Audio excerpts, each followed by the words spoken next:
The scream that tore from Priscilla Porter's throat echoed through the grand mahogany-paneled study.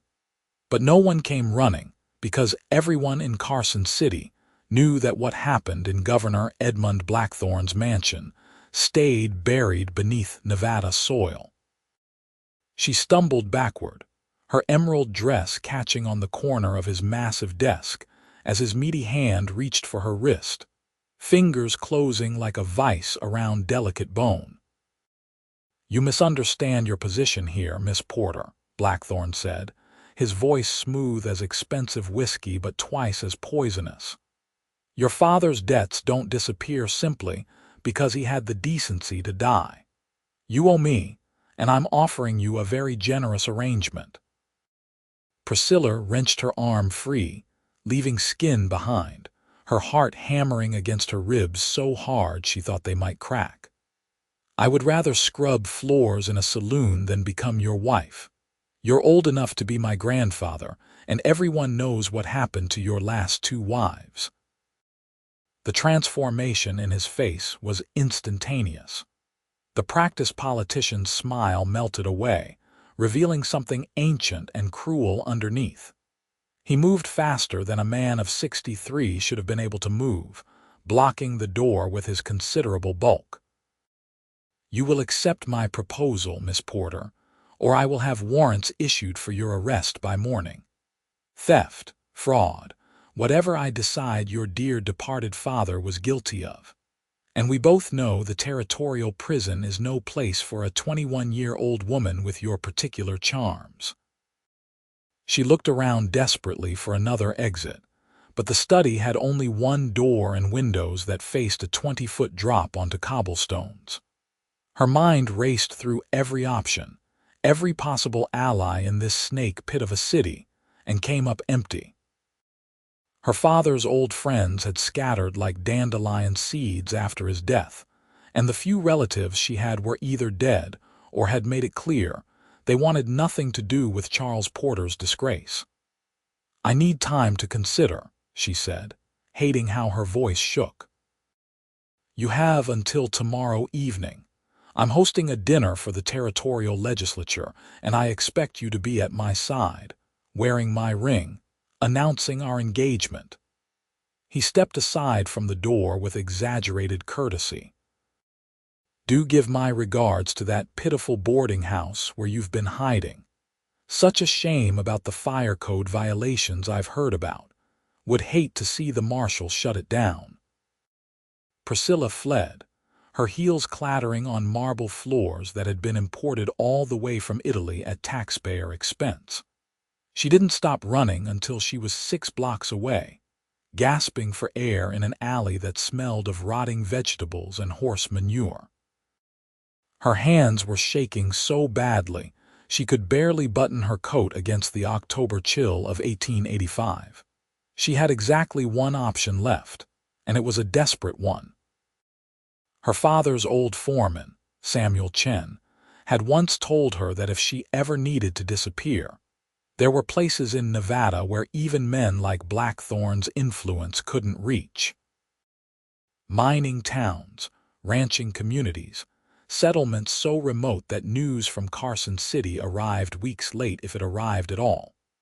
She had $47 sewn into the lining of her winter coat, 3 dresses, and a photograph of her mother who had died bringing her into this world. It would have to be enough. By midnight, she had gathered what few possessions she owned into a carpet bag small enough to carry for miles if necessary. The landlady, Mrs. Chen, Samuel's widow, pressed a package of dried meat and hard biscuits into her hands without asking questions, though her eyes were full of knowing sadness. "There's a freight wagon leaving for Lovelock at dawn," Mrs. Chen whispered. "Driver owes my late husband a favor. He'll take you as far as Fernley if you help load supplies. From there, you walk or find another ride." "Why Lovelock?" Priscilla asked. "Because it's small enough that strangers are noticed but not questioned. Because it's far enough from Carson City that Blackthorne's influence is more rumor than reality. And because my cousin's daughter married a rancher out that way who might have worked for a woman willing to earn her keep honestly. Mrs. Chen squeezed her hand. Go before the devil comes collecting, child. The freight wagon was every bit as uncomfortable as Priscilla had feared, and the driver was a taciturn man who communicated primarily in grunts. She spent the bone-rattling journey sitting on crates of canned goods, watching the landscape transform from the relatively civilized outskirts of Carson City to the wild, sparse beauty of central Nevada. Mountains rose in the distance like the broken teeth of ancient giants, and the October sky was so vast and blue, it seemed to swallow everything beneath it. They reached Fernley by mid-afternoon, and true to Mrs. Chen's word, the driver deposited her at a crossroads with minimal ceremony. Lovelock's 30 miles that way, he said, pointing northwest. Stage comes through tomorrow morning if you've got the fare. Otherwise, start walking and hope someone takes pity. Priscilla had exactly enough money for the stage coach fare, but that would leave her with less than $20 to her name once she reached Lovelock. She was trying to calculate whether her boots would survive a 30-mile walk when a voice spoke from behind her. You look lost, miss. She spun around, heart leaping into her throat, half expecting to see one of Blackthorn's men. Instead, she found herself looking at a cowboy who couldn't have been more than 25, with sandy hair that fell into eyes the color of creek water after a storm. He was tall, lean in the way of men who spent their lives working with their hands, and he was leading a paint horse that looked equally road-weary. I'm fine, she said automatically, though everything about her situation screamed otherwise. The cowboy glanced at her carpetbag, her city clothes already dusty from the wagon ride, and the way she was standing at a crossroads in the middle of nowhere with the sun beginning its descent toward the horizon. Right, and I'm the King of England. He touched the brim of his hat in a gesture that was somehow both respectful and teasing. Name's Garrett Sullivan. I work at the 3 Bars Ranch about 15 miles from Lovelock. You headed that direction. Priscilla hesitated, weighing the dangers of accepting help from a stranger against the very real possibility of being stranded at this crossroads overnight.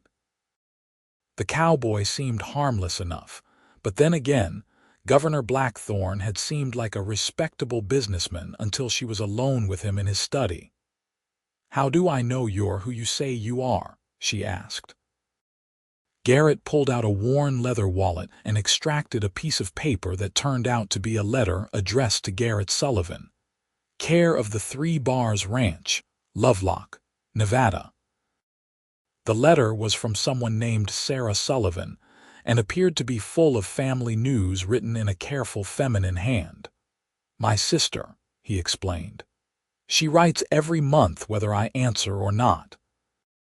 I can't offer you much proof beyond that and my word, but I can tell you that the next stage doesn't come through until tomorrow at 10, and you don't want to be standing here alone when the sun goes down.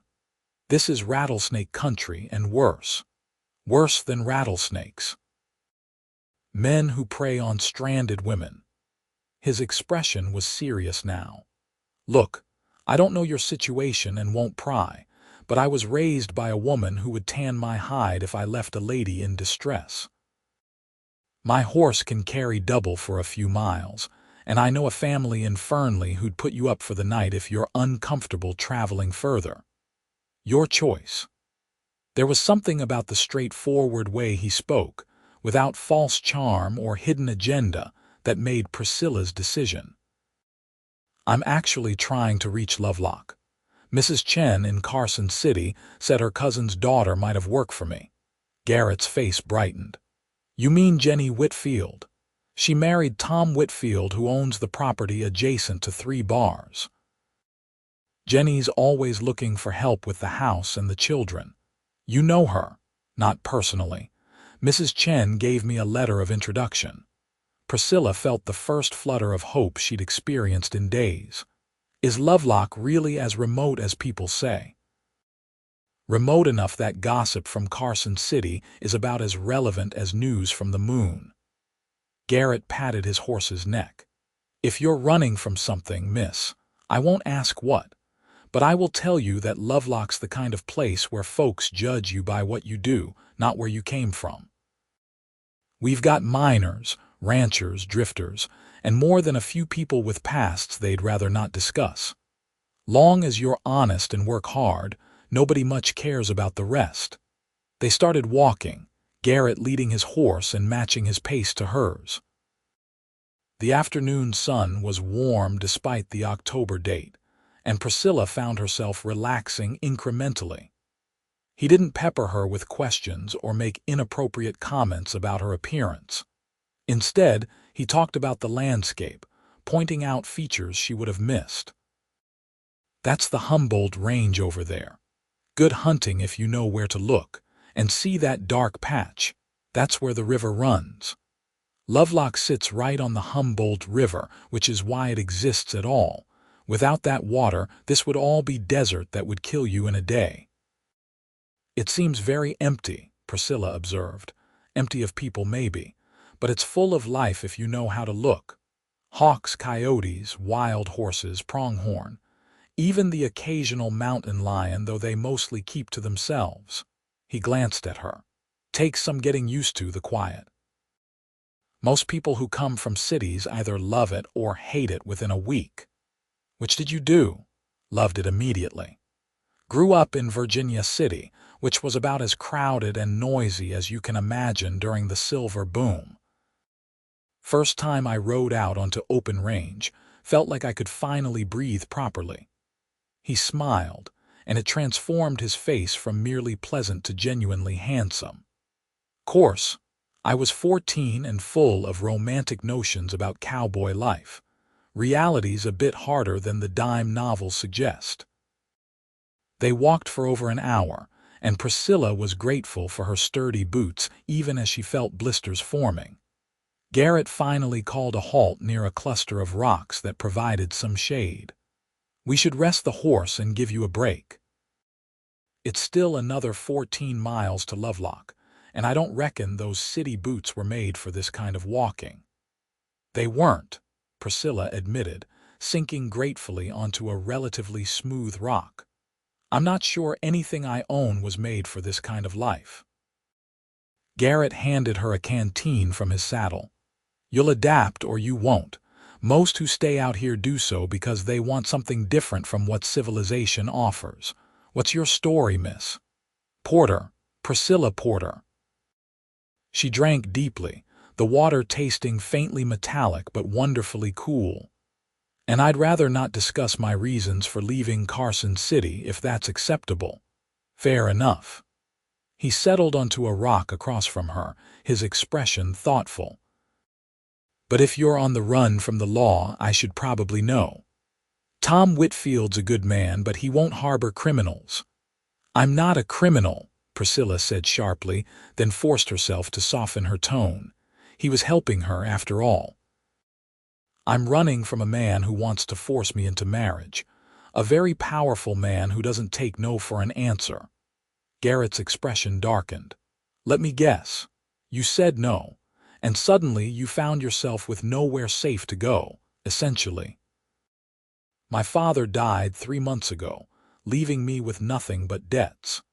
Governor Blackthorne offered to clear those debts in exchange for becoming his wife. When I refused, he threatened to have me arrested on fabricated charges unless I accepted.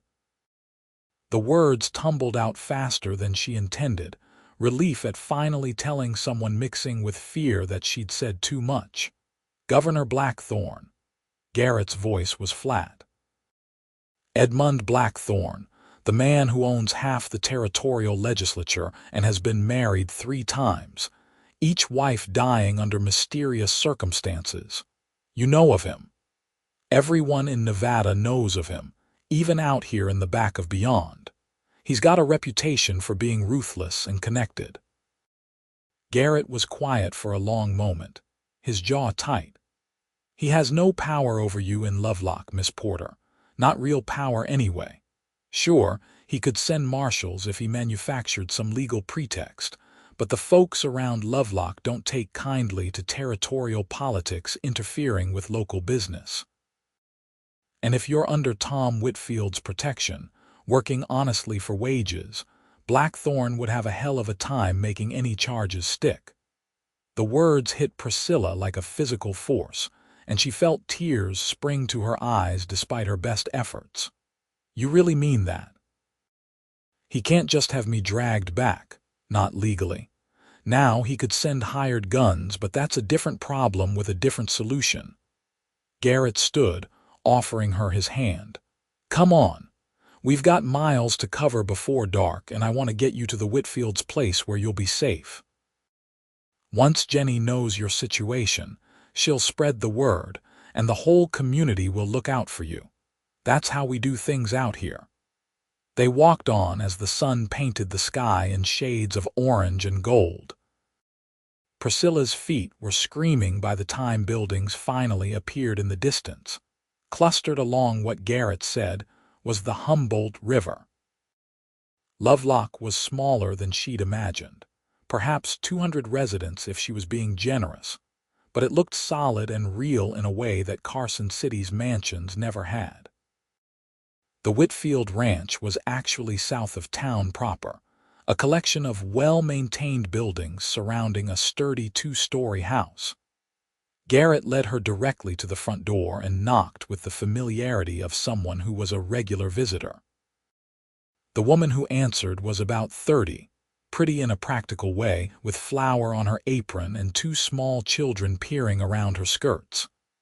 Garrett Sullivan, if you're here to steal more of my pies, I'll set the dog on you. Her tone was teasing, but her expression shifted to concern when she saw Priscilla. Who's this? Jenny Whitfield. Meet Priscilla Porter. She's got a letter of introduction from your Aunt Chen in Carson City. Garrett stepped back, giving the women space. Miss Porter's looking for honest work and a safe place to land. Figured you might be able to help with both. Jenny's sharp eyes took in Priscilla's expensive but travel-worn dress, her obvious exhaustion, and something else that Priscilla couldn't quite name. Come inside, both of you. Tom's out checking fences, but he'll be back for supper. We can sort everything out then. The interior of the Whitfield house was warm and lived in, with children's drawings tacked to walls and the smell of baking bread filling the air. Jenny settled Priscilla into a comfortable chair and pressed a cup of tea into her hands before turning to Garrett. You staying for supper, if you're offering. Otherwise, I need to get back to 3 bars before dark. He glanced at Priscilla with something like concern. Will you be all right here? I think so. Thank you, Mr. Sullivan, for everything. Priscilla meant it with every fiber of her being. Without his help, she would still be stranded at that crossroads or worse. Just Garrett, we don't stand much on formality around here. He accepted a slice of pie from Jenny with obvious delight. I'll check in tomorrow, see how you're settling in.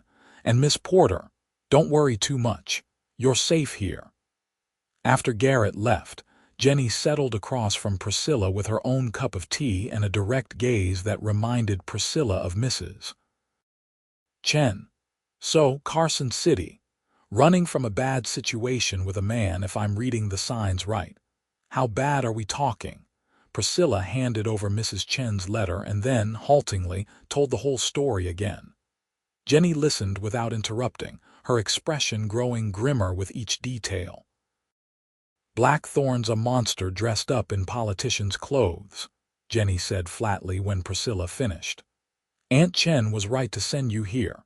Tom and I can absolutely use help, especially with the baby coming.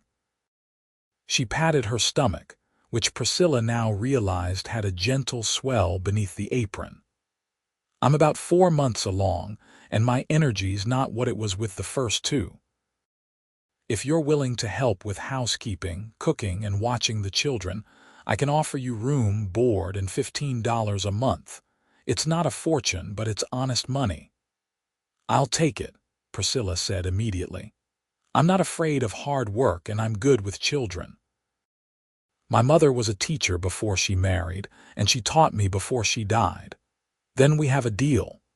Jenny stood and offered her hand, and they shook on it like businessmen. "Let me show you your room.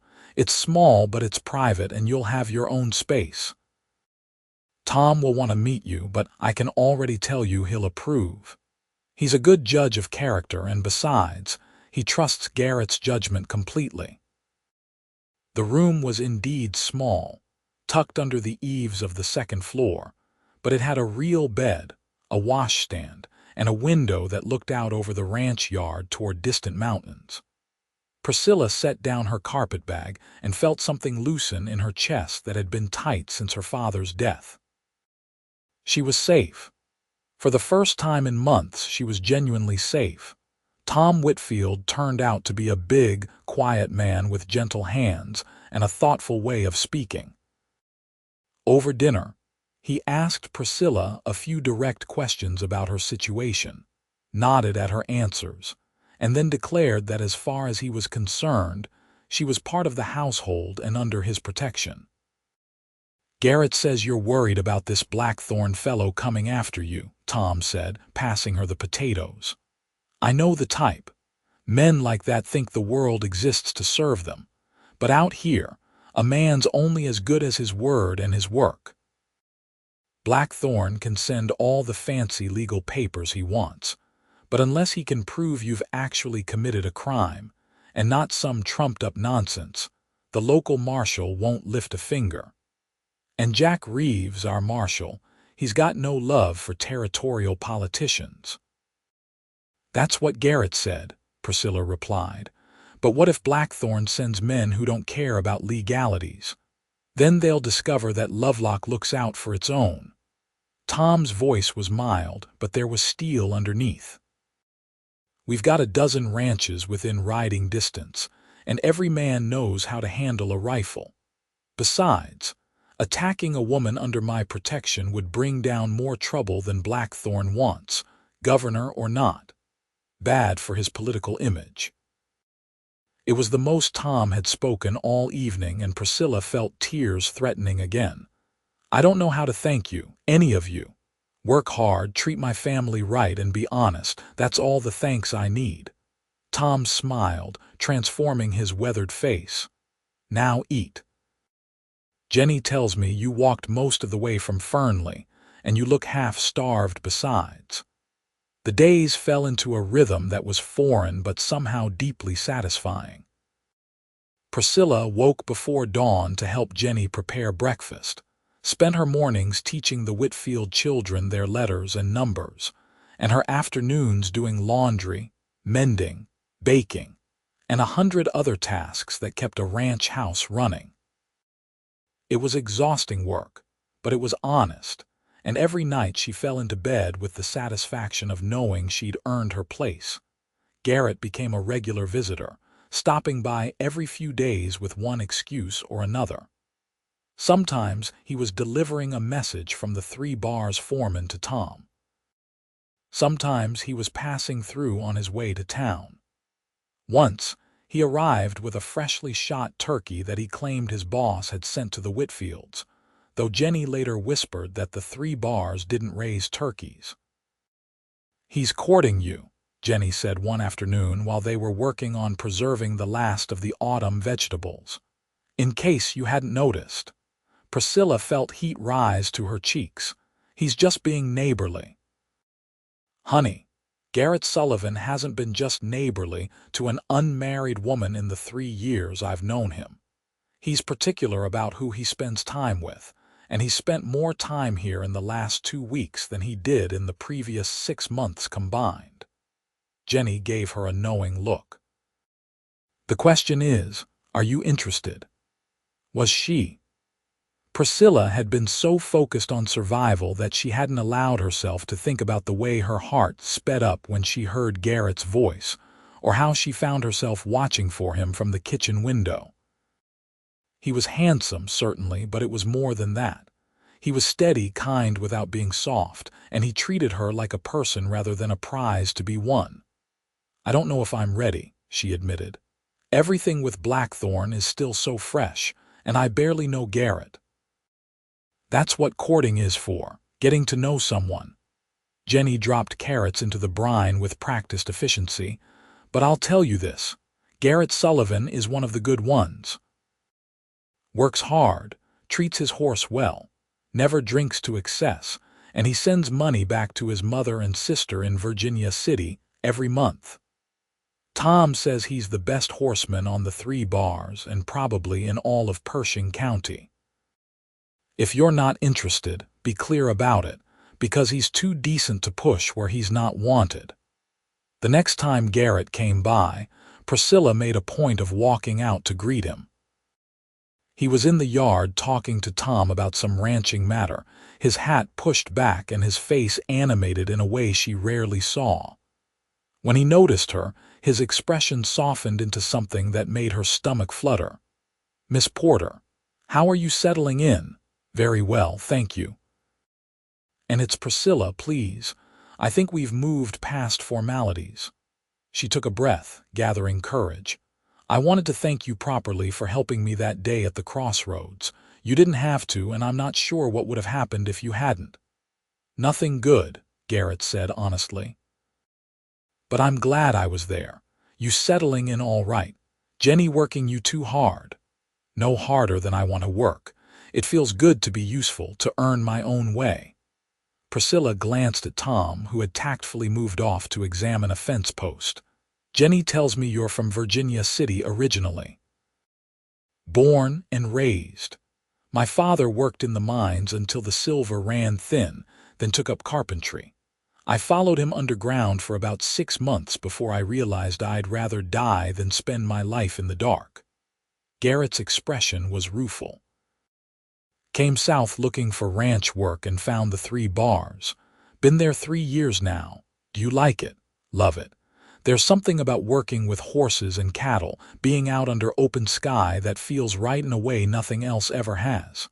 He studied her face. "What about you? What did you do in Carson City before?" "Existed, mostly. My father was a clerk in the territorial government, and after my mother died, I kept house for him. We didn't have much money, but we were respectable, or we were until father made some bad investments and died owing money to half the city." The bitterness in her voice surprised even her. "I thought I'd find work as a governess or a teacher, but Blackthorn made it clear to everyone that I was his property. No one would hire me. That must have been terrifying." "It was, still is sometimes. I wake up at night afraid that he'll appear at the door, demanding I return." She wrapped her arms around herself despite the warm afternoon. "Tom and Jenny say I'm safe here, and I want to believe them." "Then believe them, and believe me." Garrett reached out slowly, giving her time to step back, and when she didn't, he took her hand. His palm was calloused from years of rope work, warm and solid. "He has no power over you here, Priscilla. This isn't Carson City where money and political connections can buy anything. This is Lovelock, where what matters is character and community. As long as you're here, you're protected." The sincerity in his voice made something tight and frightened in Priscilla's chest finally loosen. "You really mean that? Every word?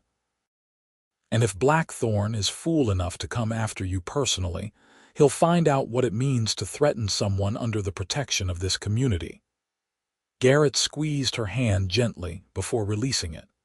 "Now, I actually came by to ask if you'd like to ride into town with me on Saturday.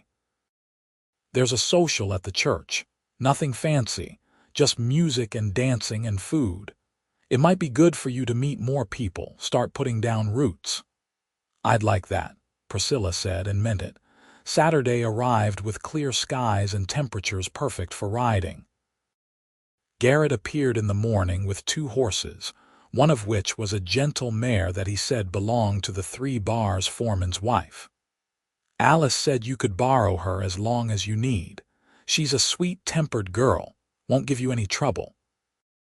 Priscilla hadn't ridden since she was a child, but the skills came back with Garrett's patient coaching. They rode into Lovelock at an easy pace. and Priscilla found herself enjoying the rhythm of the horse beneath her and the stunning landscape spreading in every direction. The church was a simple wooden structure that also served as the town's gathering place for everything from school lessons to town meetings. By the time they arrived, at least 50 people were already there, and Priscilla felt a moment of panic at facing so many strangers at once. Garrett must have sensed her hesitation because he leaned close and murmured, "Don't worry. They'll love you. Just be yourself." He was right. The people of Lovelock were curious but kind, more interested in her willingness to work and her plans for the future than her past in Carson City. She met the marshal, Jack Reeves, who was younger than she expected with sharp eyes that seemed to miss nothing. She met the owner of the general store, the town doctor, several ranch families, and more cowboys than she could keep track of.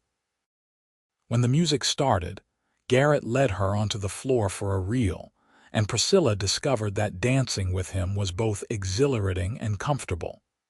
He was good at it, light on his feet despite his boots, and he made her feel graceful even when she stumbled over the steps.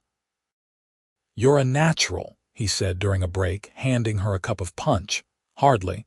I'm just following your lead." But she was smiling, genuinely happy for the first time in months. The afternoon passed in a blur of music, food, and conversation. Priscilla met Jenny's friends, a group of ranch wives who welcomed her into their circle without hesitation. She learned about the challenges of ranch life, the harsh winters and dry summers, the constant battle against drought and disease and economic uncertainty.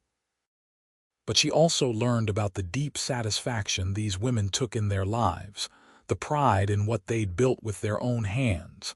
As the sun began to set, Garrett found her again. "Walk with me.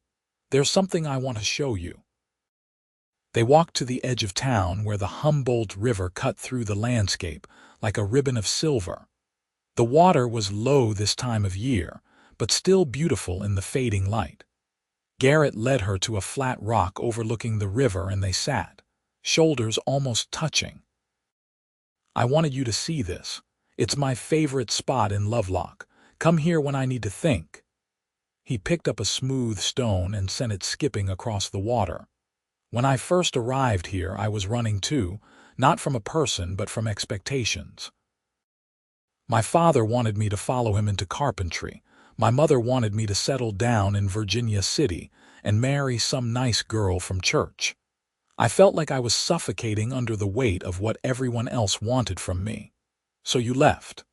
"I did. Best decision I ever made, even though it hurt them at the time. Took a few years, but they eventually understood that I had to live my own life." He turned to look at her, his expression serious. "I'm telling you this because I want you to know that I understand. I know what it's like to feel trapped, to need to escape so badly you'd risk everything. And I want you to know that whatever you decide to do with your life from here, I support it. If you want to work for the Whitfields forever, that's fine. If you want to start your own business, become a teacher, or head further west, that's fine too. What if what I want involves you?" The words were out before Priscilla could stop them, bold and terrifying. Garrett's face transformed, his usual calm expression giving way to something raw and hopeful. "Then, I'd say I've been waiting to hear those words since the moment I saw you standing at that crossroads looking lost and determined all at once. I'd say that I haven't been able to stop thinking about you for 2 weeks straight, and that I'd like very much to court you properly if you'll let me. Even though you barely know me, I know enough. I know you're brave, because it takes courage to run from a powerful man with nothing but hope in your pocket. I know you're kind, because I've watched you with the Whitfield children, and you're genuinely gentle with them. I know you're hardworking, because Jenny sings your praises every time I see her. And I know that when you smile, really smile, it makes me want to do everything in my power to see that smile again." He reached for her hand again, threading his fingers through hers. The rest we can learn together if you're willing." Priscilla felt tears prick her eyes, but they were good tears this time. "I'm willing. More than willing. But Garrett, I need you to understand that I'm still scared.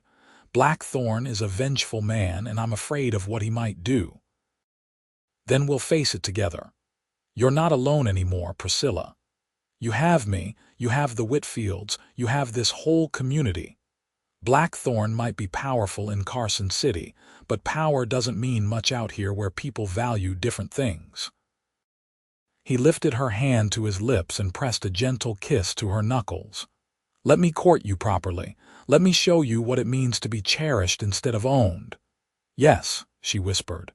"Yes, I'd like that very much." They sat by the river until the stars came out, talking about everything and nothing.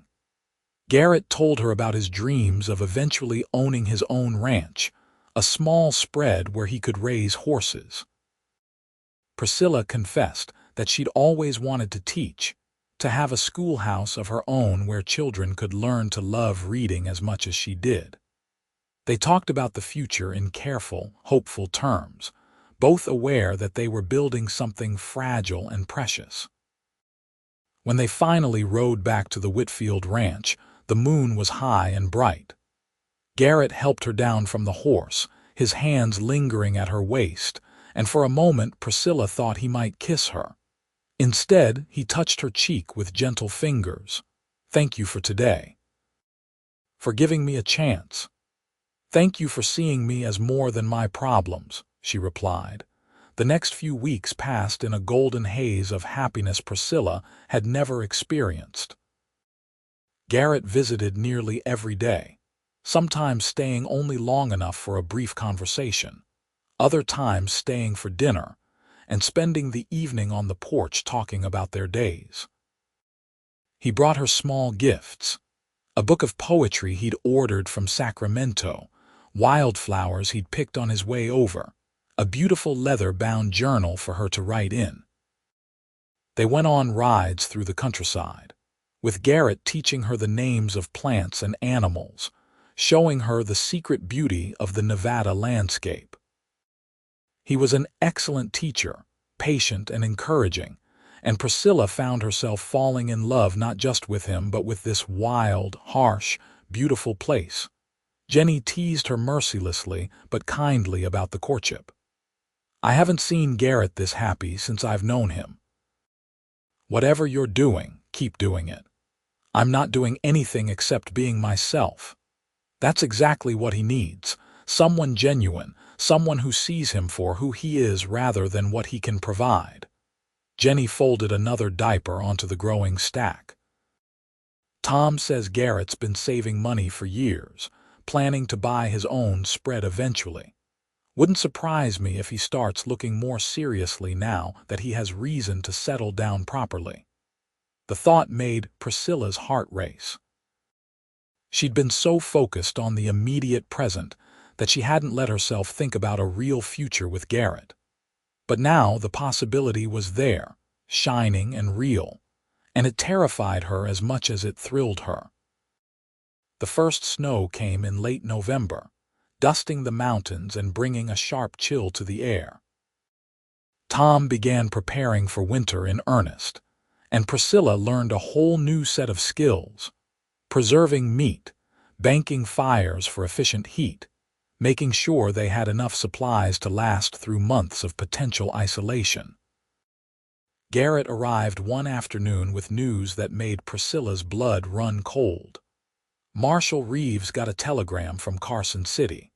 Blackthorn's been making inquiries about you, trying to find out if anyone's seen a woman matching your description. Jack's been deflecting, but he thought you should know. He's still looking for me." Priscilla sat down heavily on the porch steps. "It's been 2 months. Why won't he just let it go?" "Because men like him don't let anything go. You wounded his pride when you refused him, and now it's personal." Garrett sat beside her, close enough that their shoulders touched. "But here's what's different. Blackthorn doesn't know specifically that you're in Lovelock. He's casting a wide net, checking every town within 100 miles of Carson City. And even if he figures it out, he can't do much about it. You haven't committed any crime, you're working honestly, and you're under the protection of respected members of this community. What if he comes himself? Then we deal with it. Garrett's voice was firm. But Priscilla, I need you to hear me. You have done nothing wrong. Refusing to marry a man you don't love is not a crime. Running from threats and coercion is not a crime. If Blackthorn shows his face here, he'll be the one who has to answer questions about why he's harassing an honest working woman. Tom came out onto the porch, his expression serious. Garrett's right. Jack's already spread the word quietly among the ranchers. We're looking out for strangers, especially anyone who might be working for Blackthorn. You're safe here, Priscilla. We won't let anything happen to you. The support surrounded her like a warm blanket, but the fear still lingered. She'd seen what Blackthorn was capable of, the way he could twist laws to suit his purposes. But she'd also seen what Garrett and Tom and this community were capable of. Loyalty, protection, and a kind of frontier justice that didn't bow to political influence. Winter settled in with a vengeance, bringing snow that piled high against the ranch buildings and temperatures that made going outside without proper clothing dangerous. The work continued, harder now as they fought against the elements to keep animals fed and watered, but there was a coziness to the enforced closeness of the household. Garrett came less frequently now, the weather making the ride from 3 bars more difficult, but when he did come, he stayed longer. Priscilla treasured those long evenings by the fire, sitting close to him while Tom read aloud or Jenny taught the children songs. It felt like family in a way nothing in her life ever had. On Christmas Eve, Garrett arrived in the afternoon with packages strapped to his saddle and snow clinging to his coat and hat. He looked half frozen but happy, his face lighting up when he saw Priscilla at the window. "You're insane," she said, pulling him inside. "You could have frozen to death riding in this weather." "Couldn't miss Christmas with you," he said simply, and her heart melted. The evening was magical. They decorated a small pine tree that Tom had cut, sang carols, and exchanged simple gifts. Garrett gave Priscilla a beautiful wool shawl in deep blue that he said matched her eyes, and she gave him a pair of gloves she'd spent weeks secretly knitting. The gifts were modest, but the emotion behind them was profound. After the children had been put to bed and Tom and Jenny had retired, Priscilla and Garrett sat by the dying fire, closer than propriety strictly allowed. Garrett had his arm around her shoulders, and she was tucked against his side, feeling safer and more content than she'd ever felt in her life. "I love you," Garrett said quietly, the words dropping into the silence like stones into still water. "I know it's only been 3 months and maybe it's too soon to say it, but I can't hold it in anymore. I love you, Priscilla Porter. I love your strength and your kindness, and the way you throw yourself into everything you do. I love how you are with the children and how you've adapted to this life that's so different from what you knew. I love that you're brave enough to build a new life rather than accept one that would have killed your spirit." Priscilla turned in his arms so she could see his face, this wonderful man who had appeared in her life exactly when she needed him most. "I love you too. I think I have since that first day when you offered to help me without asking for anything in return. You made me feel safe when I'd forgotten what that felt like." Garrett cupped her face in his hands, his touch gentle and reverent. "I want to marry you. I know we should wait longer, do this properly, but I can't help how I feel. I want to spend my life with you, build a future together. I'm going to buy that ranch I've been saving for, and I want you beside me making it a home." "Yes," Priscilla said without hesitation. "Yes, I'll marry you." He kissed her then, soft and sweet and full of promise. It was her first real kiss, and it was everything she'd ever dreamed a kiss could be. When they finally pulled apart, both of them were smiling like fools. We'll do it right, Garrett said. I'll talk to Tom tomorrow, ask his permission since your father's gone. Then I'll buy you a proper ring from the store in town, announce our engagement formally. We can marry in the spring when the circuit preacher comes through. That sounds perfect. They sat together until the fire was just embers, making plans and dreaming out loud. Garrett talked about the land he'd been eyeing, 160 acres about 10 miles from Lovelock with good water and grazing. Priscilla talked about maybe starting a small school, teaching the children of the area who were too scattered to attend anything formal. It was late when Garrett finally forced himself to leave, and Priscilla stood at the window watching him ride away into the snowy night. She was engaged.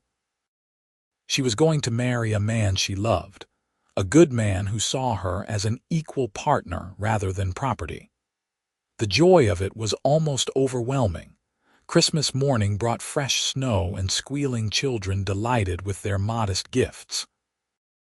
Tom and Jenny were thrilled with the engagement news, and Jenny immediately began planning, talking about dresses and cakes and who would need to be invited. Spring will be here before you know it, Jenny said, hugging Priscilla tightly. I'm so happy for you both. You deserve this happiness after everything you've been through. But happiness in the West was always tempered by hardship and danger. In late January, as winter began its slow retreat, Marshal Reeves appeared at the Whitfield Ranch with news that made Priscilla's newfound joy evaporate. Blackthorn knows you're here, Jack said without preamble. Someone in Fernley finally talked, mentioned seeing a woman matching your description getting on a freight wagon headed this direction. He sent a telegram demanding I arrest you for theft and fraud. On what evidence? Tom demanded. Claims you stole jewelry and cash from his residence when you fled. Says he has witnesses who saw you take items. Jack's expression was disgusted. It's clearly manufactured, but he's got enough political clout that the territorial marshal's office is putting pressure on me to at least investigate. Priscilla felt the floor tilt beneath her. I didn't take anything. I left with only what was mine. I believe you, and I'm not arresting you based on some territorial politician's say-so. But Blackthorn's not going to let this drop. He's threatening to come here himself if I don't produce you. Jack looked at Tom and Garrett, who had arrived that morning and hadn't left Priscilla's side since hearing the news. We need to be prepared for trouble. What kind of trouble? Garrett's voice was tight. The kind where a powerful man with more money than sense decides to take matters into his own hands. I've got deputies watching the roads, and I've spread the word to every ranch and business in the area. If Blackthorn or anyone working for him shows up, we'll know about it. And then what? Priscilla asked. I can't hide forever. Maybe I should just go, leave Lovelock before I bring trouble down on all of you. Absolutely not. Garrett pulled her close, his arm protective around her waist. Running didn't solve anything the first time, and it won't now. We face this together. Garrett's right, Tom said. You're part of this community now, Priscilla. We protect our own, and that means we stand with you against Blackthorn and his lies. The waiting was terrible. Every day Priscilla expected to see the governor's carriage rolling up the drive. Or worse, a group of hired guns come to drag her back to Carson City. But days passed without incident, and slowly she began to breathe easier. February arrived with the promise of spring on the horizon. The snow began to melt, revealing brown grass that would soon turn green. Garrett spent every spare moment at the Whitfield Ranch, unwilling to leave Priscilla unprotected for long. His boss at the 3 bars was understanding, giving him more flexible hours so he could stay close. They were sitting on the porch one afternoon, enjoying unseasonably warm weather when a rider appeared on the horizon. Marshal Reeves came at a gallop, his face grim, and Priscilla's heart sank. He's here. Blackthorn arrived in Lovelock an hour ago with 4 men. Professional types, probably hired guns. They're at the hotel, but they'll be making moves soon. Jack looked at Tom. I've called in every man I trust. We're going to meet him at my office, make it clear that he's not welcome to harass our citizens. I'm coming, Priscilla said, standing up. Priscilla, no. Garrett tried to take her arm, but she shook him off gently. He's here because of me. I won't hide while you all face him on my behalf. Besides, he needs to see that I'm not afraid of him anymore. That wasn't entirely true. She was terrified. But she was also angry, and the anger was stronger than the fear. They rode into town together, a group that included Tom, Garrett, 2 of the 3 bar's hands, and several other ranchers who'd gotten word of what was happening. By the time they reached the marshal's office, at least 20 men had gathered, grim-faced and armed. Governor Blackthorn was standing in the middle of the street like he owned it, surrounded by 4 hard-eyed men in city suits that couldn't hide the weapons they carried.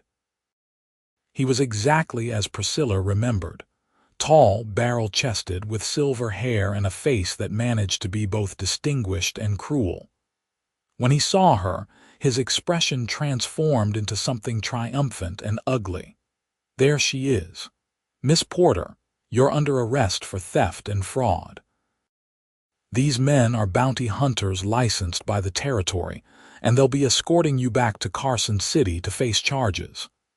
She's not going anywhere, Garrett said, stepping in front of Priscilla. His hand rested on the gun at his hip, casual but ready. You've got no jurisdiction here, and your fake charges won't hold up to any real scrutiny. Step aside, cowboy. This doesn't concern you. Blackthorn's voice dripped with contempt. It concerns him because she's my fiancée, and I'll be damned if I let you take her anywhere. Garrett's voice was steady, but Priscilla could feel the tension thrumming through him. Your fiancée, Blackthorn laughed, the sound harsh. She accepted my proposal first, which makes any subsequent engagement invalid. Breach of contract at minimum. I never accepted anything, Priscilla said, finding her voice. She stepped around Garrett, ignoring his muttered protest. You threatened me, Governor. You told me I'd be arrested on false charges if I didn't become your wife. That's not a proposal, that's extortion. And I'm not going back with you now or ever. You don't have a choice, girl. I have legal documentation proving that you stole from me. These men have a warrant for your arrest, issued by a territorial judge. He pulled papers from his coat and waved them at Marshal Reeves. You're obligated to honor this warrant. Jack took the papers, read them slowly, and then handed them back with an expression of disgust. I don't recognize Judge Harrison's authority. He's been under investigation for corruption for 6 months, and everyone knows he signs whatever warrants you pay him to sign. These papers aren't worth the ink used to print them. You're refusing to enforce a legal warrant. I'll have your badge for this, Marshal. You can try. But first you'll have to explain to the territorial governor, oh wait, that's you, why you're using the legal system to harass a woman who rejected your marriage proposal. Might not play well with voters. Jack crossed his arms. Here's how this is going to work. You and your men are going to leave Lovelock peacefully. Miss Porter is a resident here, working honestly and living under the protection of this community. If you try to take her by force, you'll be the one facing charges. One of Blackthorn's hired guns stepped forward, his hand moving toward his weapon, but he stopped when he realized that every man in the street had drawn, or was ready to draw. 20 armed ranchers and cowboys against 4 hired guns. The math was simple. You're making a serious mistake, Blackthorn said, his face reddening. I'm the territorial governor. I can make life very difficult for this entire town. And we're the people who keep this territory running, Tom Whitfield said, speaking up for the first time. His voice was calm but carried weight. We raise the cattle you eat, grow the crops that feed your cities, and pay the taxes that fund your mansion. You might have power in Carson City, but out here, your influence is worth about as much as a bucket of warm spit. Go home, Governor. Find yourself a woman who actually wants to marry you instead of trying to force one who doesn't." The crowd murmured agreement, and Blackthorn's expression shifted from anger to something closer to calculation. He was smart enough to recognize when he was beaten, at least temporarily. "This isn't over," he said to Priscilla. "You'll regret embarrassing me like this." "The only thing I regret is not running from you sooner," Priscilla replied, her voice stronger than she felt. "You have no power over me here, Governor. You never did. I'm not your property, I'm not your victim, and I'm certainly not going to be your wife. Go back to Carson City and find someone else to terrorize." For a moment, she thought he might try something violent. His face was purple with rage and his hands were clenched into fists. But then he looked around at the wall of armed men surrounding him and seemed to deflate slightly. "Let's go," he said to his hired guns. "This God-forsaken town isn't worth the trouble." They watched in tense silence as Blackthorn and his men mounted their horses and rode out of town. No one moved or spoke until they were completely out of sight, and then the tension broke in a wave of relieved laughter and backslapping. "You did it," Garrett said, pulling Priscilla into his arms and holding her so tightly she could barely breathe. "You stood up to him." "We did it," she corrected. "I couldn't have faced him without all of you, without this community." Marshal Reeves clapped her on the shoulder. "That was well said, all of it. And you're right about one thing. Blackthorn has no real power here. He might make noise, but I've got friends in the territorial marshal's office who will be very interested to hear about how he's abusing his position to harass innocent women. This isn't over, but I think you've seen the last of him personally." The crowd began to disperse, men returning to their ranches and businesses, but the feeling of solidarity remained. Priscilla felt overwhelmed by gratitude and something else, belonging. She belonged here in Lovelock, among these hard-working, honest people who valued loyalty and justice over political power and money. That night, back at the Whitfield Ranch, Garrett held her close on the porch as stars emerged overhead. "You were incredibly brave today." "I was terrified." Brave isn't the absence of fear, it's doing what needs to be done despite the fear. He kissed the top of her head. "I've never been more proud of anyone in my life, or more in love with you. I love you too. And Garrett. Thank you for believing in me, for protecting me, but also for letting me stand on my own feet when I needed to." She tilted her head back to look at him. "You're a good man, Garrett Sullivan. I try to be, especially for you." He kissed her properly then, deep and lingering, a promise of all the days to come. Spring arrived in earnest, bringing green grass and wildflowers that carpeted the valleys in gold and purple. The circuit preacher came through in late April, and Priscilla and Garrett were married in the little church, with what seemed like the entire town in attendance. Priscilla wore a simple white dress that Jenny and the other ranch wives had sewn together, and she'd never felt more beautiful in her life. Garrett looked stunned when he saw her walking down the aisle on Tom's arm. "You're perfect," he whispered when she reached him. "So are you."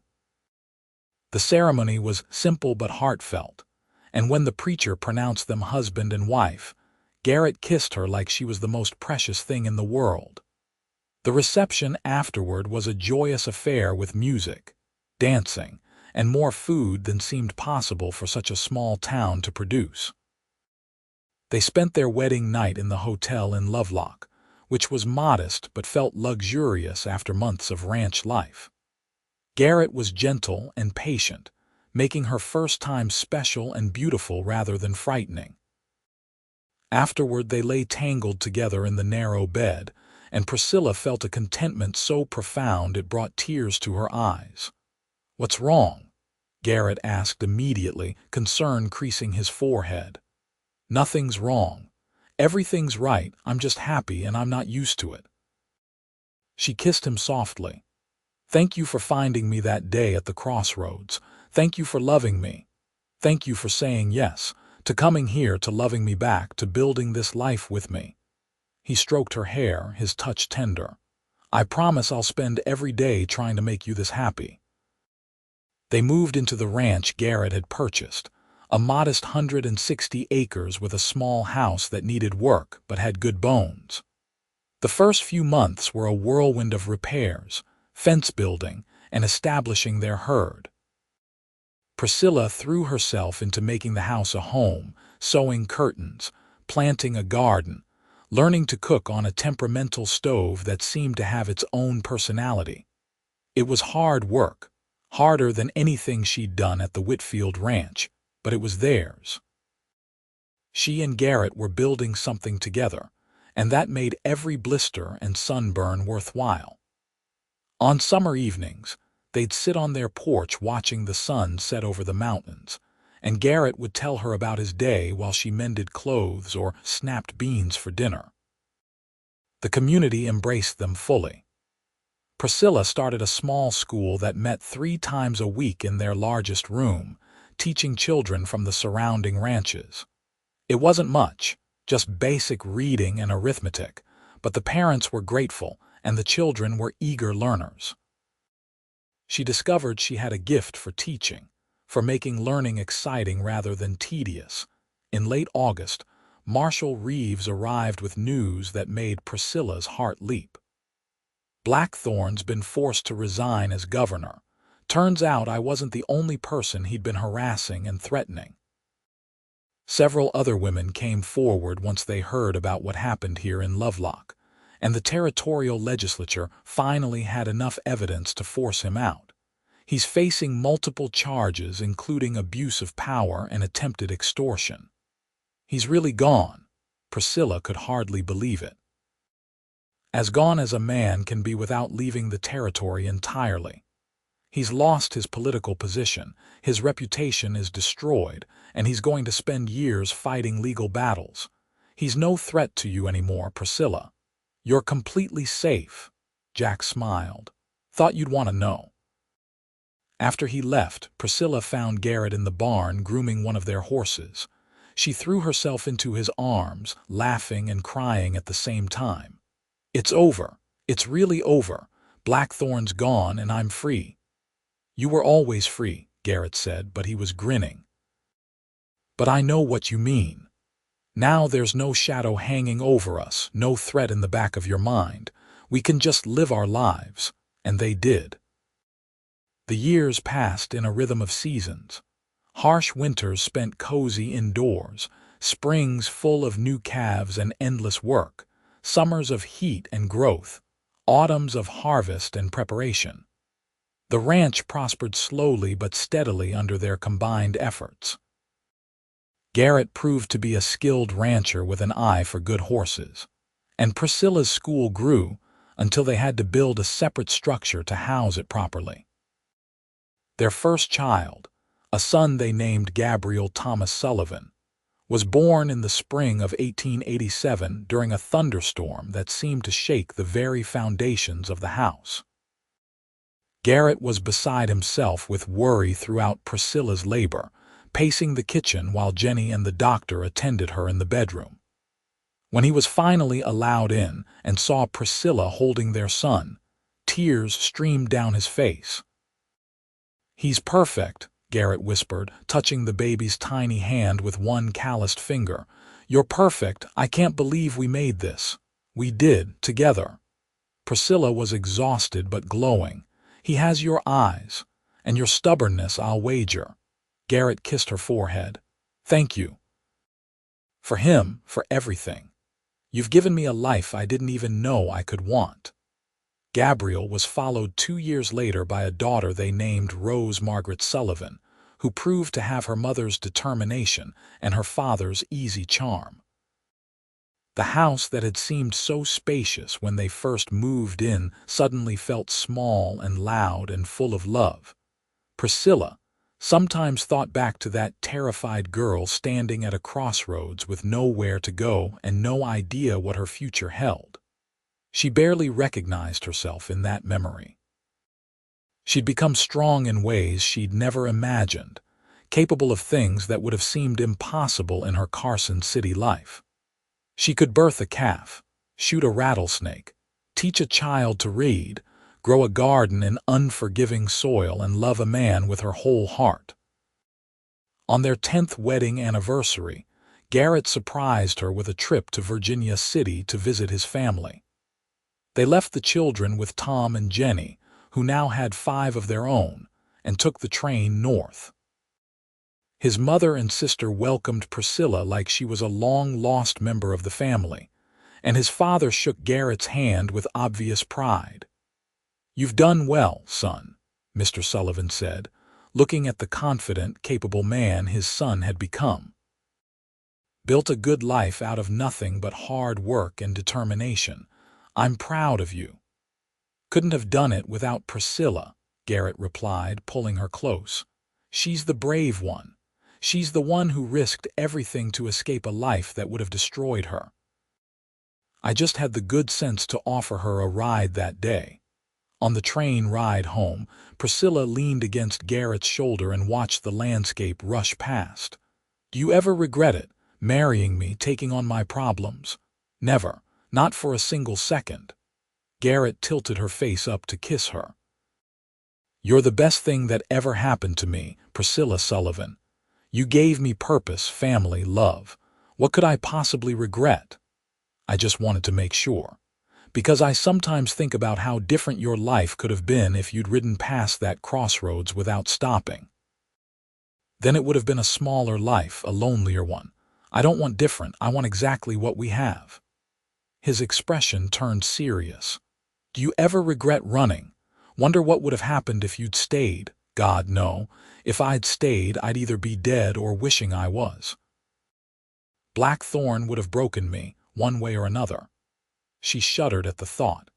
"Running was the bravest thing I ever did, and meeting you was the luckiest. Everything good in my life started that day at the crossroads." They returned home to find their children had grown impossibly taller in just a week, or so it seemed. Gabriel wanted to show his father a trick he'd taught the new foal, and Rose had picked a bouquet of wildflowers that were mostly weeds but precious nonetheless. The house was chaos and noise, and exactly what Priscilla had always dreamed home should be. Years continued to pass. The ranch expanded until they had 200 acres and a herd that was the envy of neighboring ranches. Priscilla's school became an official institution, with funding from the county and a proper teacher's salary. She taught 3 days a week, allowing her time for the ranch and family while still pursuing her passion for education. Gabriel grew into a young man who loved horses as much as his father, and at 18, he was already talking about expanding into horse breeding. Rose surprised everyone by developing a passion for ranching that exceeded even her brother's, insisting on learning every aspect of the business and proving herself capable of any task, despite being female. "She reminds me of you," Garrett told Priscilla one evening as they watched Rose expertly rope a steer that had wandered from the main herd. "Determined, capable, not letting anyone tell her what she can or can't do." "She's tougher than I ever was," Priscilla replied with pride. "She never had to run from anything. She grew up knowing she was strong." "That's because you showed her how. You and me together, we gave our children something neither of us had: security, unconditional love, and the freedom to become whoever they want to be." More children arrived. Another son named James, then twin daughters named Sarah and Emma. The house expanded twice to accommodate the growing family, and somehow the ranch work got done despite the chaos. They hired help as they could afford it, taking on young men who needed work and teaching them the ranching trade the way Garrett had been taught. The community of Lovelock grew and changed with the years. The railroad came through, bringing more commerce and connecting them more firmly to the outside world. New families arrived, and Priscilla taught a second generation of children in her school. The Whitfields remained close friends, and their children grew up together, more like cousins than neighbors. On a warm spring evening in 1910, Priscilla and Garrett sat on their porch watching the sunset. They were 51 and 53 respectively, their hair showing gray and their hands weathered by decades of work, but their love had only deepened with time. "You remember that day we met?" Garrett asked, holding her hand like he had since the beginning. "You standing at that crossroads looking so lost and determined at the same time.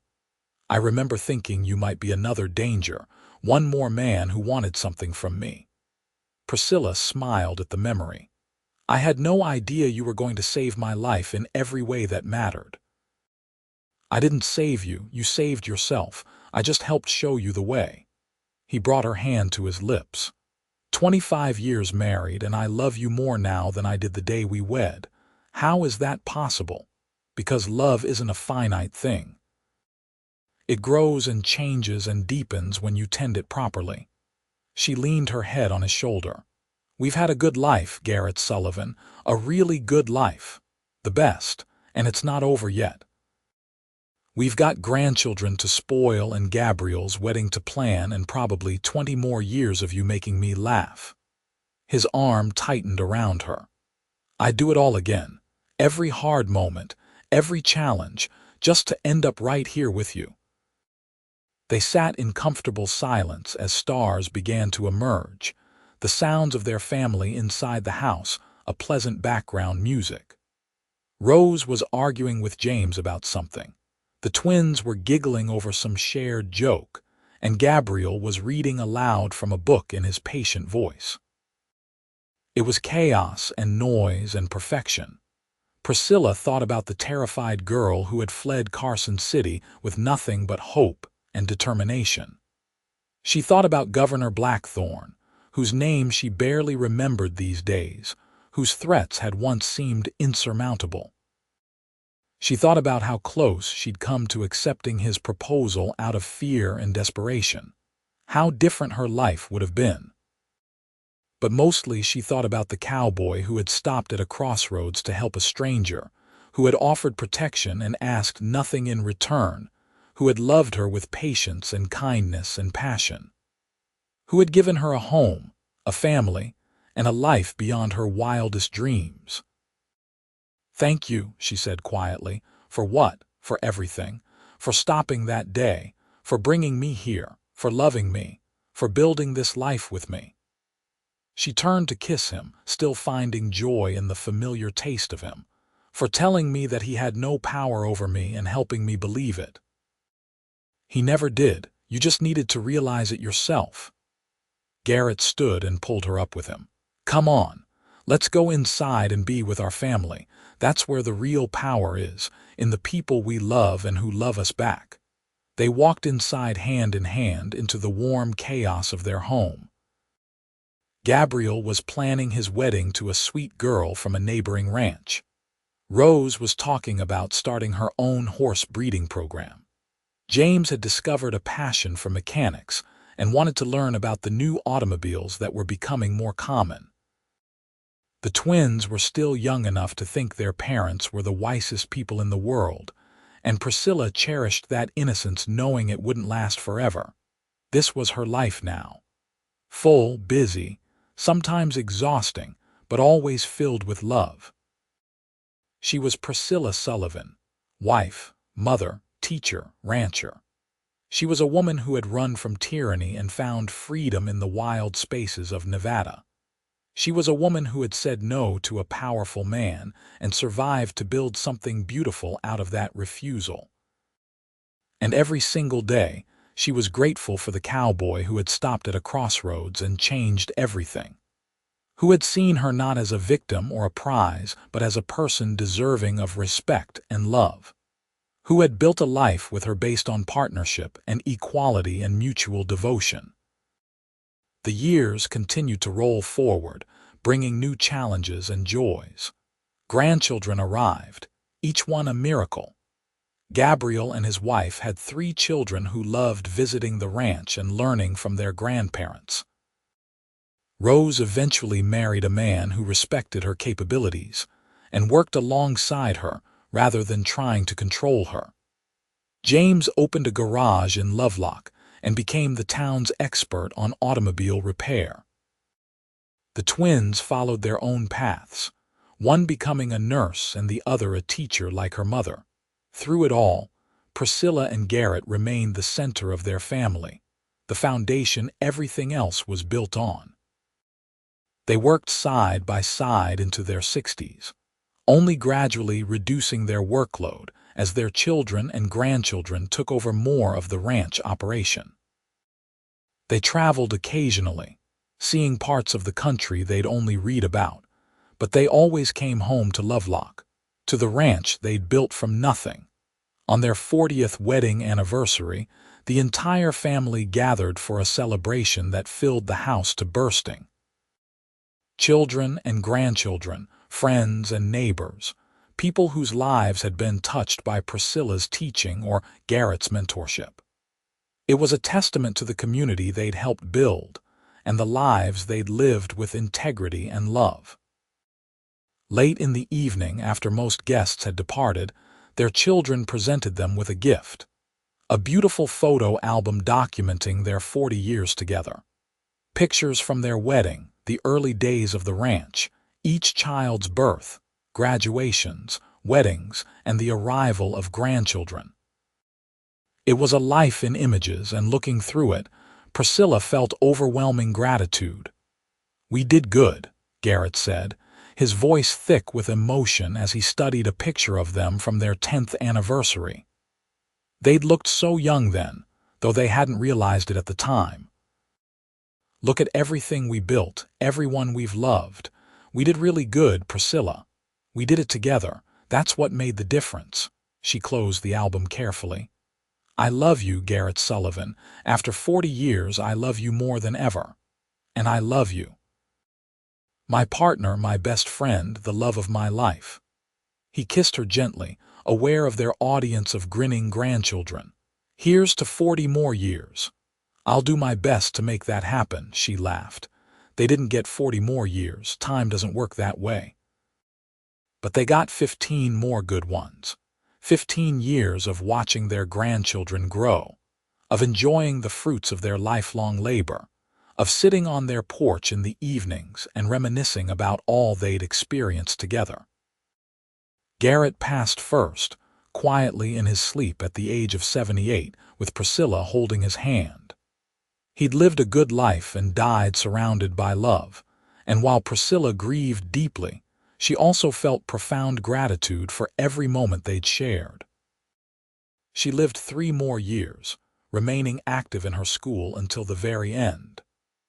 On a spring morning in 1928, she sat on her porch watching the sunrise and thinking about the journey that had brought her here.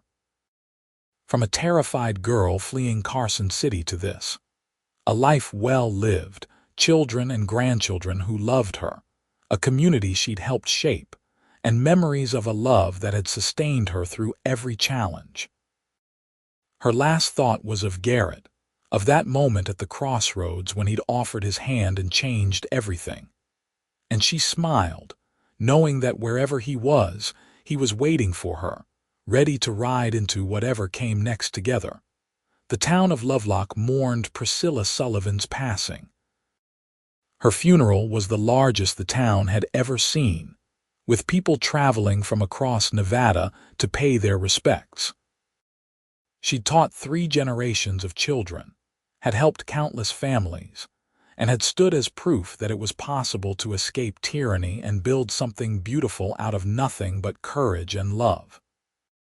Her children and grandchildren gathered at the ranch after the funeral, sharing stories and tears and laughter.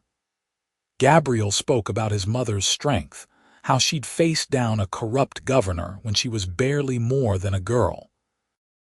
Rose talked about her mother's wisdom, the lessons about independence and capability that had shaped her own life.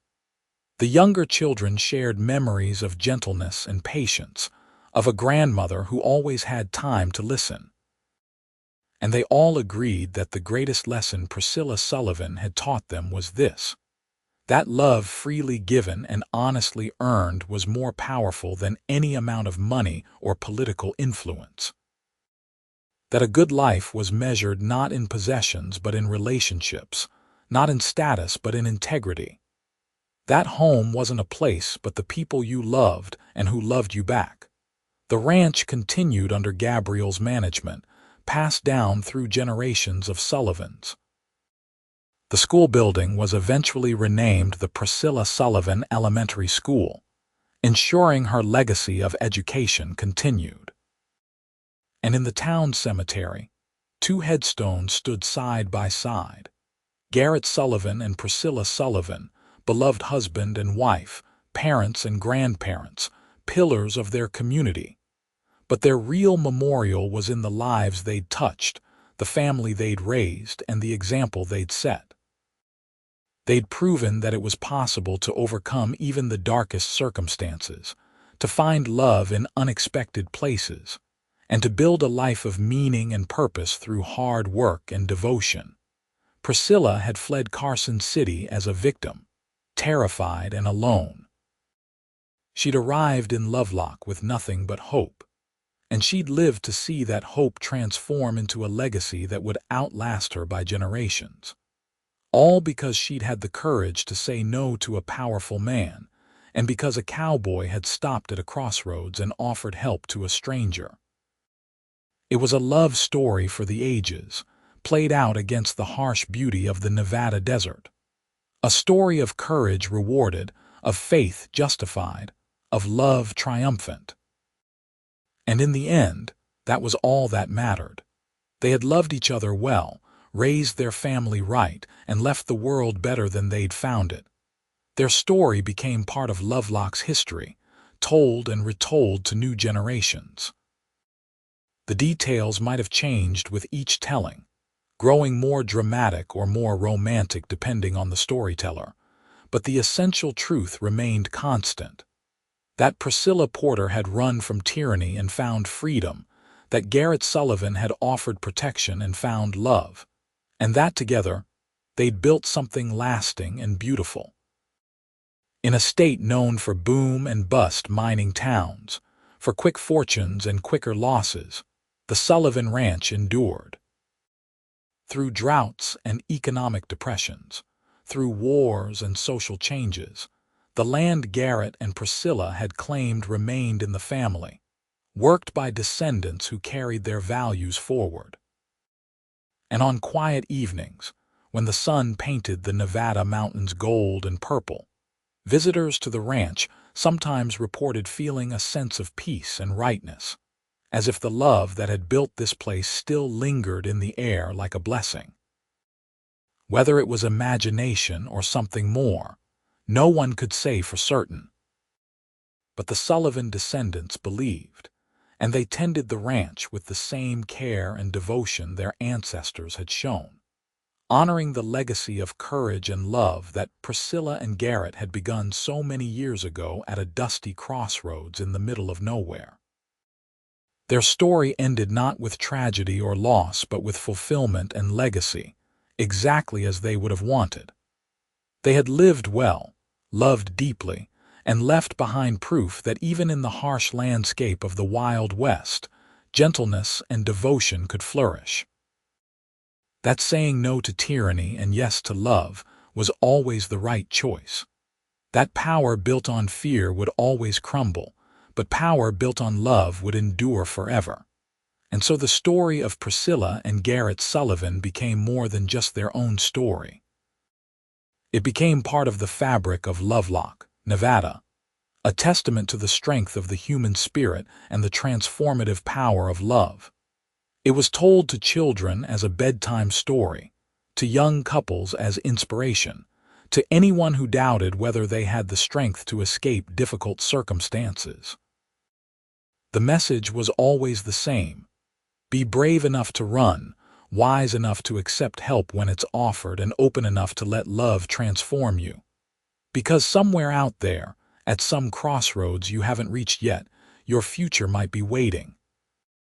All you have to do is have the courage to take the first step.